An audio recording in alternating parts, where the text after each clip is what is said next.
کون سی زندگی جس کا تعلق آسمان سے ہے. ہمارے جسم کے خاتمے کے بعد ابدیت میں خدا کے ساتھ جینا، اسے کتاب حیات کہا جاتا ہے. تو میں نے بڑی تفصیل سے آپ کو بتایا کہ خدا کی یادداشت مہا ہے، وہ پیمائش سے بالا تر ہے. جیسے خدا لامحدود ہے، خدا کی یادداشت بھی ویسی ہے. خدا کی صفات، خدا کی ذات کے طرح جو ہیں وہ لامحدود ہیں، بڑی ہیں. اور اس طرح سے خدا کو کوئی ضرورت نہیں ہے کہ وہ باقاعدہ ریٹن فارم میں کوئی اپنے پاس کسی قسم کا رجسٹر رکھے، کسی قسم کی وہ نقل رکھے. لیکن جہاں خدا باکمال ہے، لامحدود ہے، وہیں خدا انتظام کا خدا ہے. خدا کی طرح خدا کی یادداشت بھی باکمال ہے. اسے کوئی ضرورت نہیں ہے کہ وہ ریکارڈ رکھے یا لکھے. لیکن جہاں خدا میں قوت ہے، طاقت ہے، صفات باکمال ہیں، لاسانی ہے، لافانی ہے، ابدی ہیں، وہیں خدا تعالیٰ انتظام کا خدا ہے. اور ہم نے سیکھا تھا تفصیل کے ساتھ کہ کتاب مقدس میں بہت سارے مقامات ہیں جہاں خدا نے لکھنے کی طرف اشارہ دیا. ہمارے پاس جو توریت کی کتاب ہے، پہلی 5 کتابیں ہیں، وہاں خدا نے موسیٰ سے باقاعدہ طور پر کہا ان باتوں کو یادداشت کے طور پر لکھ لے. تو خدا تعالیٰ لکھائی کی طرف اشارہ کرتا ہے. تو ہم سب کچھ جانیں گے جب ہم خدا کی بادشاہی میں داخل ہوں گے. تاہم معلوم ہوتا ہے بہت سارے حوالات کی روشنی میں کہ آسمان پر مقدسوں کا باضابطہ طور پر اور باقاعدہ طور پر ریکارڈ محفوظ کیا جاتا ہے. اور اس خدمت کے لیے فرشتے جو ہیں ان کو تعینات کیا گیا ہے تاکہ وہ ان مقدسوں کا نام لکھیں جو خدا یسوع مسیح پر ایمان رکھتے ہیں. پھر میں نے بتایا تھا کہ یسوع مسیح یہاں پہ کہتے ہیں سردیس کی کلیسیا سے کہ تیرا نام نہیں کاٹوں گا. وہ سردیس کی کلیسیا کی اکثریت کا روحانی معیار وہ نہیں ہے. اپنے روحانی سٹینڈرڈ سے، روحانی معیار سے گر چکے ہیں. پاکیزگی ویسی نہیں ہے، ڈیووشن ویسی نہیں ہے، دعا ویسی نہیں ہے، کتاب مقدس کا مطالعہ ایسا نہیں ہے، چرچ کے ساتھ جو ہے ان کا تعلقات ویسے نہیں ہے، خود کی رفاقت ایسی نہیں ہے. حتیٰ کہ ہر ایک معیار سے وہ گرے ہوئے ہیں. لیکن خدا میری اور آپ کی طرح جذباتی خدا نہیں ہے کہ ادھر کسی نے گناہ کیا اور فی الفور اسے جو ہے وہ نکال دیا اور اس کا نام کاٹ دیا. خدا تحمل کرتا ہے. خدا کے تحمل سے مراد جو ہے وہ میری اور آپ کی طرح کا تحمل نہیں ہے، بلکہ وہ ہماری سوچ اور پیمائش سے بہت بالا تر ہے. تو یوں کہہ لیجئے کہ خدا فی الفور کسی کا نام کتاب حیات سے کاٹ نہیں دیتا. جب وہ خدا کی مقدس سوری میں آ جاتا ہے تو کسی مقدس نے کہا ہے کہ خدا کسی بھی راست باز کے بارے میں انتظار کرتا ہے، ایون کہ مرتے دم تک بھی وہ انتظار کرتا ہے کہ کبھی نہ کبھی کوئی شخص لوٹ کر واپس آئے گا، تب اس کا ریکارڈ جو ہے وہ بند کر دیا جاتا ہے. تو اسی طرح سے یہ نہیں کہ آج میں خدا کا خادم ہوں اور کل کسی گناہ کی وجہ سے گر جاتا ہوں تو خدا فی الفور جذباتی ہو کر میرا نام کاٹ دے گا. خدا انتظار کرتا ہے اور اس کے لیے پوری کتاب مقدس اس کی پشت پہ کھڑی ہے. خدا کی آواز بھی ہمیں سنائی دیتی ہے، اے برگشتہ فرزندو واپس آ جاؤ. جب تک یہ دنیا باقی ہے خدا آواز دیتا رہے گا مقدسوں کو، راست بازوں کو جو گر جاتے ہیں، گندگی میں، ناپاکی میں، ناراستی میں چلے جاتے ہیں. خدا انہیں آواز دیتا رہتا ہے واپس آ جائیں. جب بھی کبھی واپس آ جائیں وہ خدا کے خاندان میں شامل ہو جاتے ہیں اور کتاب حیات میں ان کا نام جو ہے وہ برقرار رہتا ہے. اس لیے اگر کسی بھی سبب سے آپ نے روحانی زندگی میں ہتھیار پھینک دیے ہیں، فرض کر لیا ہے کہ اب میری واپسی ناممکن ہے، تو یہ آپ کی سوچ ہے، کتاب مقدس کی سوچ نہیں ہے. وہاں پہ کلام میں لکھا ہے خدا کسی کی ہلاکت نہیں چاہتا. خدا چاہتا ہے کہ سب کی توبہ تک نوبت پہنچ جائے. خدا واپسی کے راستے کھولے ہوئے ہے. مشرف بیٹے کا جو باپ تھا وہ گھر میں بیٹھا انتظار کر رہا تھا کبھی نہ کبھی مشرف بیٹا واپس لوٹ کر آئے گا. تو واقعی وہ واپس آیا اور آپ جانتے ہیں کہ اس کی قبولیت کس طرح ہوئی. مرجھائے ہوئے دل کے ساتھ نہیں ہے، تھکی ہوئی طبیعت کے ساتھ نہیں ہے، بوجھل پن سے نہیں ہے، بلکہ خوش دلی سے، جشن کے ساتھ. تو کتاب حیات میں ان کا نام درج کر لیا جاتا ہے اور نہیں جلدی کاٹا جاتا. خدا انتظار کرتا ہے. آگے لکھا ہے بلکہ میں اپنے باپ اور اس کے فرشتوں کے سامنے اس کے نام کا اقرار کروں گا. تو پھر میں آپ کو لے چلوں گا مشرف بیٹے کی طرف. یہ کہانی حقیقتاً خدا باپ کا دل ہے.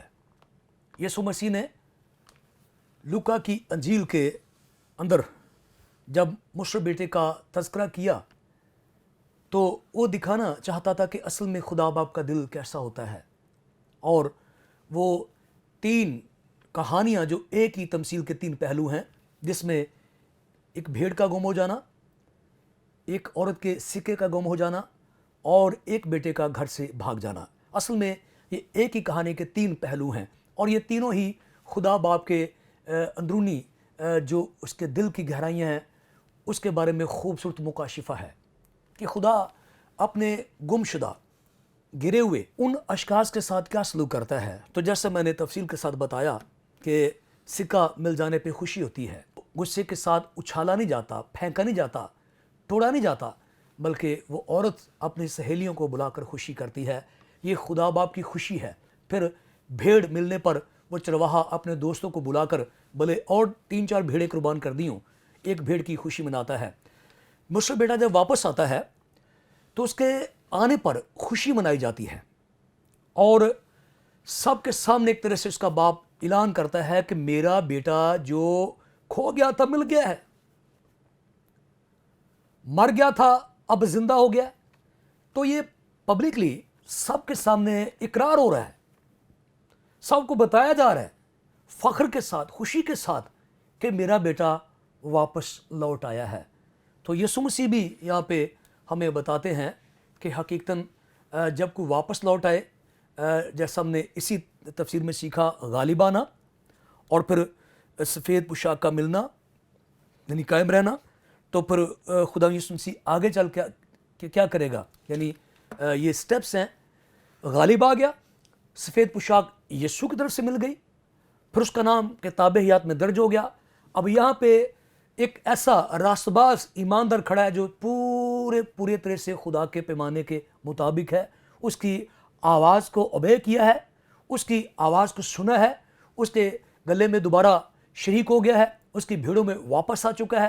تو اب وہ اقرار کر رہا ہے فرشتوں کے سامنے، آسمانی باپ کے سامنے کہ فلاں راست باز، فلاں ایماندار وہ ہے جس نے میرے کلام پہ پورا عمل کر لیا ہے۔ یہاں اس کے گناہوں کو اچھالا نہیں جا رہا، توہین نہیں کی جا رہی، بے عزتی نہیں کی جا رہی، اس کو رسوا نہیں کیا جا رہا، اس کے گناہوں کا نام لے کر لوگوں کے سامنے سے بے عزت نہیں کیا جا رہا، سارے گناہ ڈھانپ کر اس کے تن کے اوپر مصر بیٹے کی طرح ایک نئی پوشاک پہنا دی گئی ہے، پاؤں میں نئے جوتیاں پہنا دی گئی ہیں، ہاتھ میں انگوٹھی پہنا دی گئی ہے، ایک دلہے کا سا روپ دے دیا گیا ہے، اور سب کو بتایا جا رہا ہے، جشن منائے جا رہے ہیں، کھانے پک رہے ہیں، گانے بجانے والے آ رہے ہیں، بڑی خوشی ہو رہی ہے، گویا سب کے سامنے اناؤنسمنٹ کی جا رہی ہے کہ کھویا ہوا بیٹا واپس آ گیا ہے۔ تو یہاں پہ ایک راست باز کو جب وہ غالب آ گیا ہے، سفید پوشاک پہن لیا ہے، کتاب حیات میں نام لکھا گیا ہے، تو ایک پرپیئرڈ، تیار شدہ مقدس راست باز خوبصورت لباس میں کھڑا ہے، اور یسوع مسیح اس کا تذکرہ آسمانی باپ کے سامنے کہتا ہے کہ میں کروں گا، اور فرشتوں کے سامنے بھی تذکرہ کروں گا، میں اس کا اقرار کروں گا۔ کیا اقرار کیا جائے گا بھائی؟ اقرار یہ ہوگا کہ یہ جو میرا فرزند برگشتہ ہو گیا تھا، ڈگمگا گیا تھا اور سرد مہری کا شکار ہو گیا تھا، ریورس ہو گیا تھا، پیچھے چلا گیا تھا، میرے کلام کو سن کر، میری آواز کو سن کر آگے آ چکا ہے، تو اے میرے باپ اب اس پہ نظر کر، آسمان کے فرشتوں دیکھو میرے پرستار کو، دیکھو میری بیٹی کو، دیکھو میرے بیٹے کو، دیکھو اس نے میرے نام کی خاطر محبت مجھ سے رکھی اور واپس آ چکا ہے، میں آج اسے اپنے گھر میں خوش آمدید کہتا ہوں، قبول کرتا ہوں، اور تم بھی اسے ایسے جانو، اور اے باپ یہ میرا وہ کھویا ہوا پرستار ہے جو آج واپس آ گیا ہے۔ یوحنا کا خط اس کے دوسرے باب کی پہلی آیت میں لکھا ہے، اے عزیزو گناہ نہ کرو، لیکن اگر کوئی گناہ کرے تو باپ کے پاس ہمارا ایک شفاعت کرنے والا موجود ہے۔ اور عبرانیوں کے خط میں لکھا ہوا ہے کہ یسوع مسیح جب ایک ہی بار اپنا خون بہا کر آسمان پہ چلا گیا تو وہاں پہ ہماری شفاعت کر رہا ہے۔ تو یہاں پہ ایک شفاعتی اقرار ہے، اور خدا یسوع مسیح یہاں پہ خوشی سے پھولے نہیں سما رہے، وہ نہایت خوش ہیں کہ ایک کھویا ہوا شخص واپس آیا ہے، اس کا جو ہے وہ وقار بحال ہو گیا ہے، اور میں نے اس کے تن پہ یہ کپڑے پہنا دیے ہیں، اب وہ ایک روحانی بندہ بن چکا ہے۔ تو اس کا اقرار جو ہے وہ فرشتوں کے سامنے اور خدا کے سامنے کیا جا رہا ہے۔ اس لیے اور یسوع مسیح نے یہ بھی کہا کہ اگر کوئی شخص آدمیوں کے سامنے میرا اقرار کرے گا تو میں باپ کے سامنے اس کا اقرار کروں گا. اگر کوئی آدمیوں کے سامنے میرا انکار کرے گا تو میں باپ کے سامنے اس کا انکار کروں گا. تو معلوم ہوتا ہے یہ پیشکش انتہائی بڑی، یہ میگا آفر ہے کسی ایماندار کے لیے. سردیس کی کلیسیا کو بتایا جا رہا ہے کہ واپس آنے پر تم نے جن کے سامنے گناہ کیا ہے، بدی کی ہے، مجھے چھوڑ کر چلے گئے تھے اور ان کے ساتھ غلاظت میں، گندگی میں ڈوب گئے تھے، لیکن توبہ کر کے ان کے سامنے میرا اقرار کرو، میرا نام لو، میری تعریف کرو، حمد و ستائش کرو اور واپس لوٹاؤ، تو میں آسمان پر باپ کے سامنے، فرشتوں کے سامنے تمہارا اقرار کروں گا. تو یہ شرطیہ بھی ہے. یہ نہیں کہ میں تسلسل کے ساتھ گناہ میں، بدی میں، ناپاکی میں، ناراستی میں، کرپشن میں، بے ایمانی میں، حرام کاری میں ڈوبا رہوں تو کیا میرا اقرار کیا جائے گا؟ خدا باپ کو کیا یسوع مسیح بتائے گا؟ فرشتوں کو کیا بتایا جائے گا؟ تو یہ شرطیہ ہے. اگر میں واپس لوٹ آتا ہوں تو یسوع مسیح کے پاس جو ہے وہ میرے لیے ایک بہت بڑا تحفہ ہے، ایک گرینڈ گفٹ ہے. وہ کہے گا بھی اے میرے باپ، یہ میرا پرستار، یہ میری پیروی کرنے والا شخص، نجات یافتہ شخص واپس آ چکا ہے. دیکھو اس پہ مزید رحم کرو، ترس کھاؤ اس پہ، اس کی زندگی کو اور بحال کرو. تو اسی طرح فرشتوں کے سامنے یسوع مسیح فخر کے ساتھ ایسا کرے گا. اگر کبھی زندگی میں گراوٹ آ جاتی ہے تو گراوٹ کے ساتھ جیتے نہیں رہنا، پھسلن آ جاتی ہے تو پھسلے نہیں رہنا، گر جاتے ہیں تو گرے رہنا، اٹھ کھڑے ہونا ہے، ڈگمگانا نہیں ہے. یسوع مسیح کا دامن تھام لینا ہے اور وہ آسمانی باپ کے سامنے اقرار کرے گا، فرشتوں کے سامنے اقرار کرے گا. اور یہ کسی برگشتہ گمراہ شدہ فرزند کے لیے خدا کی طرف سے ایک نایاب تحفہ ہے، بڑا گفٹ ہے کہ اسے اس کے گھر میں کس طرح سے قبول کر لیا گیا ہے. ناظرین، آج ہم آگے چلیں گے، آگے بڑھیں گے اور مکاشفہ کی کتاب 3 باب اس کی 6 آیت مقدسہ میں آپ کے لیے پڑھوں گا. لکھا ہے، جس کے کان ہوں وہ سنے کہ روح کلیسیوں سے کیا فرماتا ہے. یہاں پہ لکھا ہے جس کے کان ہوں وہ سنے کہ روح کلیسیوں سے کیا فرماتا ہے. تو غالباً ہم سب ہی کان رکھتے ہیں، لیکن یہاں پہ جس بات کی طرف اشارہ ہے وہ توجہ ہے، اٹینشن ہے، ہماری میڈیٹیٹ کرنا ہے، پوری طرح سے ان الفاظ میں غرق ہو جانا ہے اور اس کی آواز پر کان دھرنا ہے، دیانتداری سے سننا ہے، توجہ کے ساتھ سننا ہے. کتاب مقدس میں بار بار ایسے الفاظ ہیں کہ خدا کا کلام سنو، دھیان سے سنو، غور سے سنو، توجہ کرو. تو جس کے کان ہمراہ، جس کی اٹینشن ہے، توجہ ہے، جو میڈیٹیٹ کرتا ہے اور پوری ذمہ داری سے کلام حق کی باتوں کو سنتا ہے، اور پوری ذمہ داری کے ساتھ میرے کلام کو سنے کہ روح کلیسیوں سے کیا فرماتا ہے. تو جس طرح کہ میں پہلے بھی بتا چکا ہوں، یہاں پہ لکھا ہے کہ روح کلیسیوں سے کیا فرماتا ہے. ہمارے بہت سے ایسے بھائی ہیں، بہت سے ایسے لوگ ہیں جو روح القدس کو شخصیت نہیں مانتے. ان کے خیال میں روح القدس ایک پاور ہے، ایک طاقت ہے، سخت ہے، ایک زور ہے. لیکن کتاب مقدس اور مسیحی عقیدہ تثلیث فی التوحید کے مطابق خدا باپ، بیٹا اور روح القدس یہ تثلیث کے 3 اقانیم ہیں، اور روح القدس تیسرا اقنوم ہے جو جوہر میں خدا باپ کی طرح ہے، یسوع مسیح کی طرح ہے. اور یہ تینوں غیر منقسم ہیں، تقسیم نہیں ہو سکتے، کوئی چھوٹا یا بڑا نہیں ہے. ان میں ازلی ابدی یکتائی ہے اور کوئی اس یکتائی کو ختم نہیں کر سکتا، کوئی سے بڑھا کر یا کم کر کے پیش نہیں کر سکتا. ابتدائی کلیسیا نے ہی اس کی بنیاد رکھی. 2 صدی میں مقدسوں نے جو ہے تثلیث فی التوحید کا عقیدہ جو ہے وہ متعارف کرایا، جس کا ایک ایک لفظ کتاب مقدس کے اندر درج ہے.